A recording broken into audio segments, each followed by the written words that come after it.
I'm Martin King, property analyst at Edison Investment Research, and I'm joined today by Kenneth MacKenzie from Target Healthcare REIT. Kenneth was founder of the company back in 2013, and he's also chief executive of the investment manager.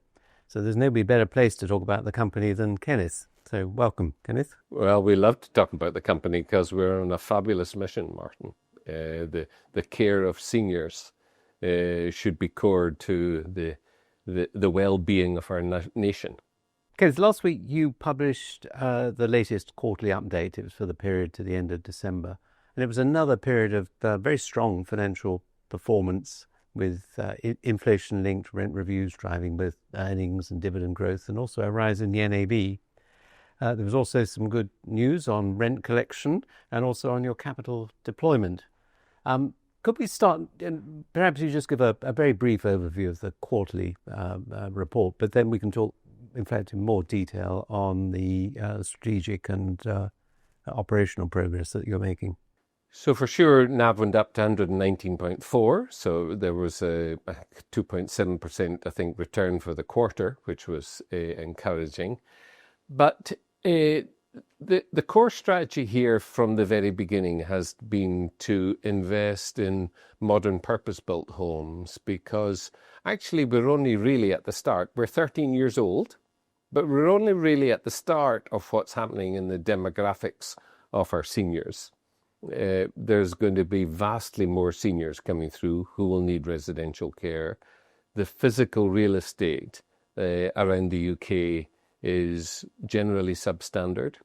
And so there's a lot more to come. And by being in this critical part of the market, which is future-proof and which is stable, and by signing these very long leases, 35 years, with inflation uplifts, albeit capped at 4%, it puts us in a really good position if you can find operators that love working with you and that are interested in the long-term care of seniors. They make good money, and we make long, stable rents. You made a little reference to rent collection improving. Post-COVID, there was some hiccups from some of the rent collection stuff, but we see that largely behind us, and we're in a really good place on that. Kenneth, there were a number of re-tenanting projects completed during the quarter, and those are a recurring feature. Could you talk a little bit more about how those and how you work with tenants? Yeah. So the core part of all of that is, do you have real estate that somebody wants to tenant? And the fact that we have modern purpose-built real estate, and often best in class in the 10-minute drive time, enables us to re-tenant more easily than if it's an old second-hand home. In terms of these recent quarters, there was one particular home where the tenant had challenges across the rest of its portfolio, actually poorer, older homes. And initially, the home that we had with them had been performing well, but he lost focus on it. And while we were intending at that stage to do a consensual re-tenanting, which is what we've done over the years, for the first time in the 13 years of the REIT, we put him into administration, and went through a process where we invited new tenants to come and look after the home. And in fact, we had many offers for the home. And indeed, the offer that we got for that particular home was some £25,000 higher than had been available to us previously, which was pretty encouraging. And that tells you about the quality of the real estate and operators recognizing that these are good homes with good long-term potential. So re-tenanting is something that we do because there's retirals within the sector. There are people wanting to move focus to another area. And the statistic, if it's helpful, is that we have done 23 re-tenantings over the 13 years of homes. But we've had, we think, about 760, this was a few months ago, 760 years of stable income. And it's very, very small, other than what's happened to us this last year, where we ever lose rent. In most of them, it's consensual, rent is paid, and we move on to the next tenant. So it's probably a very important part of what the manager does with deep relationships across the sector. I know you work with a lot of tenants, Kenneth, over 30 tenants, I think, in your portfolio. You did a very large transaction recently, the largest you've ever done. There were some very good financial and portfolio reasons for doing that, but also a byproduct was spreading the tenant exposures more widely. Would you like to talk about that transaction, but also what you're doing with the proceeds? Certainly. So that transaction whereby we sold 9 homes at 11% above our holding value, it was related to a tenant that had worked with us from the very beginning. He was a privately owned business, or it was a privately owned business. And in time, they ultimately sold the business to a company called HC1, who are the largest operator. We hadn't chosen to ever have HC1 as a tenant, but we weren't able to stop the transaction, and it was, I'm sure, beneficial for our original tenant. And at the time of the transaction, we said to ourselves, at some stage, we'd be interested in reducing our exposure to that new tenant. And so that was all part of that decision, that at a convenient time and when there was an offer that was attractive to us, that we would do that. And we reduced it from about 16% of our tenant roll to just over 8.5%, 9% of our tenant roll. So that was that transaction. That, of course, enabled us to have quite a lot of money and a little bit of extra cash compared to NAV. And within a couple of months, we made an announcement that we were committing about half of that capital to a new transaction and a new tenant. So that, in fact, today, we have no tenants greater than 10% of our income. We have 4 or 5, around about the 8 or 9% of our income, and then a whole bunch of smaller operators. From the very beginning, again, we decided we would be a highly diversified income source. You and I are old enough to remember Southern Cross and the travesty for shareholders of some of what happened in the sector 10, 15, 20 years ago. And we set out and spoke to all shareholders about recognizing it was an area of risk, but that we would manage it well, and that part of that strategy would be that we would have a highly diversified tenants across the sector. And that is what we have, as you say, mid-30s tenants. And of course, we monitor the performance of all our tenants, probably much more than is common in commercial real estate. So we know occupancy in our homes every Friday night. We know P&L accounts in our home on a quarterly basis. We physically inspect our homes. I think last year we did several hundred physical visits of our homes. There's a group of 4 in the business that is their full-time job, as well as some of my more senior colleagues actively. We love to visit the homes, to be honest, Martin. That is the reality of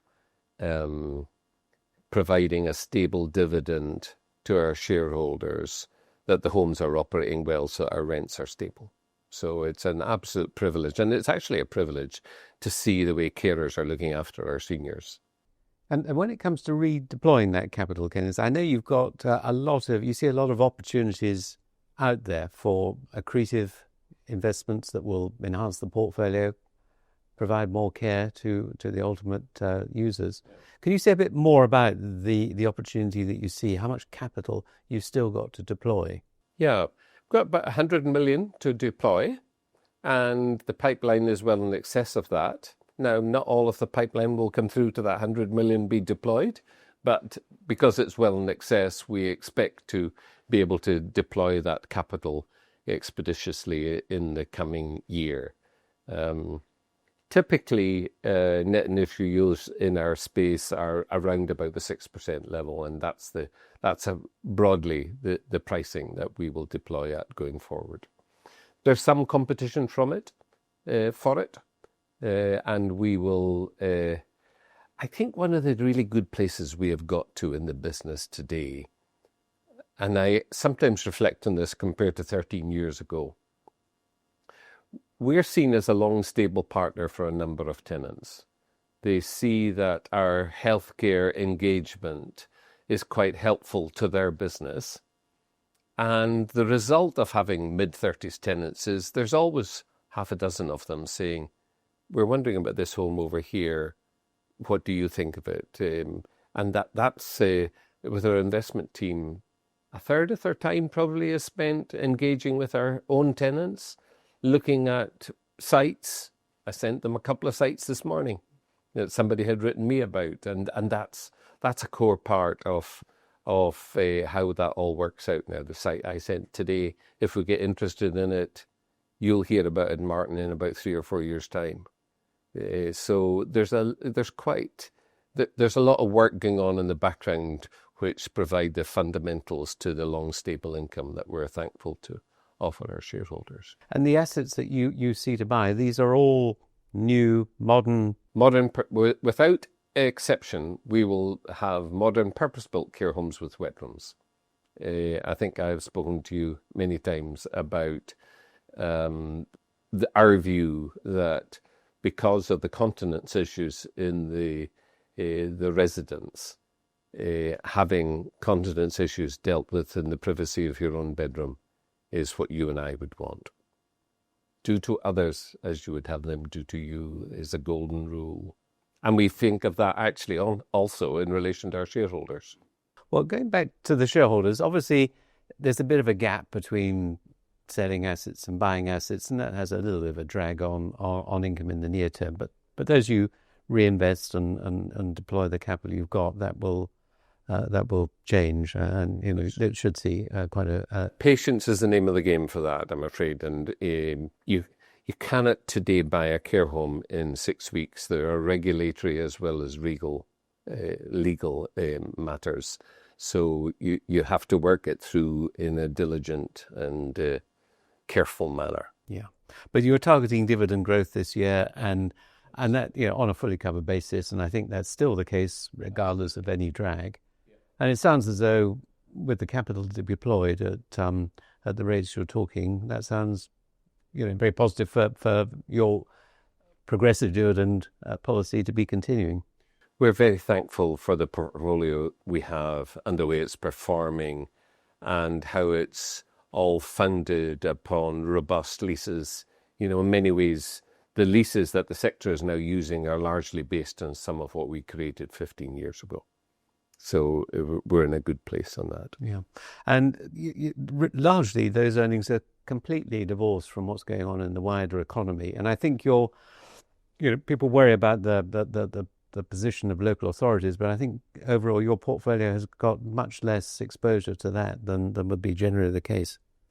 So generally, the sector has about 70% public pay, whereas we're nearly 80% private pay. And one of the big things, I remember you and I speaking 10 years ago, I'm sure, and one of the big changes, when we did the IPO, I remember net worth of the over 65s, the number I think I used was 1.7 trillion, 6.6 trillion today. The sector only sucks up about 25 billion a year of income. 40 years of that doesn't take $1 trillion of it. So plenty. Stay private. Well, thanks very much, Kenneth. That sounds very good, very promising, and good for shareholders and good for society. Yes, we're thankful for the opportunity to be able to do this, and we are thankful for our shareholder base being so supportive of the mission.